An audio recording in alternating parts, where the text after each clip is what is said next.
सौद अल्लाह और रसूल सल्लल्लाहु अलैहि वसल्लम से जंग। वहाब पैर सीरीज एपिसोड 5।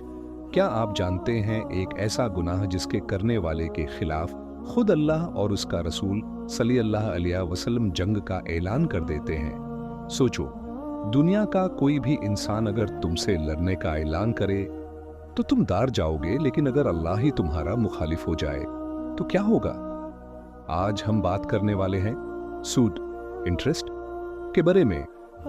ये है हमारी PIR सीरीज का एपिसोड 5, जहां हम कुरान की रोशनी में बड़े गुनाहों को समझ रहे हैं। और आज एक ऐसा गुनाह जो सोसाइटी को अंदर से खोखला कर देता है, सूद, इंटरेस्ट। सूरह अल-बकरा आयत 275। जो लोग सूद खाते हैं वो उस शख्स की तरह उठते हैं जिसे शैतान ने छूकर पगाल कर दिया हो। मतलब कयामत के दिन उनकी हालात देखकर लोग हैरान रह जाएंगे। सबसे सख्त वार्निंग सूरह अल-बकरा आयत 279। अगर तुम सूद नहीं छोड़ते तो अल्लाह और उसके रसूल सल्लल्लाहु अलैहि वसल्लम की तरफ से जंग का ऐलान है। ये कुरान की सबसे सख्त वार्निंग्स में से एक है। सूद क्या है? सूद का मतलब है पैसे पर एक्स्ट्रा पैसा लेना बिना मेहनत के।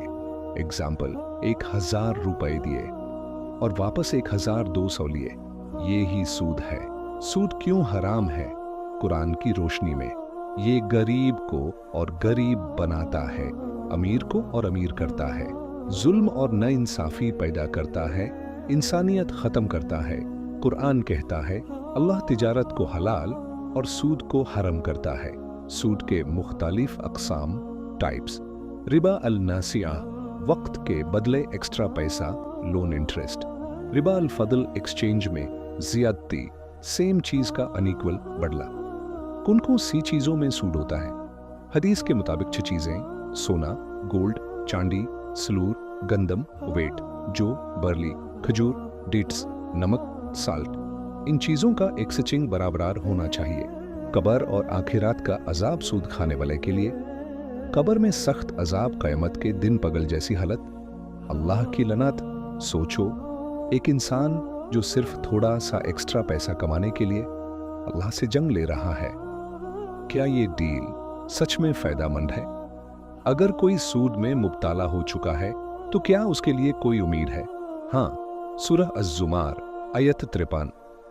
ऐ मेरे बंदों, अल्लाह की रहमत से मायूस ना हो, अल्लाह बहुत मेहरबान है। सच्ची तौबा सब कुछ बदल सकती है। साची तौबा कैसे करें? सूद का सिस्टम छोड़ देना, दिल से नदामत दोबारा ना करने का इरादा, हलाल कमाई की तरफ वापस आना। याद रखो, सूद सिर्फ एक फाइनेंशियल सिस्टम नहीं, ये अल्लाह के खिलाफ बगावत है।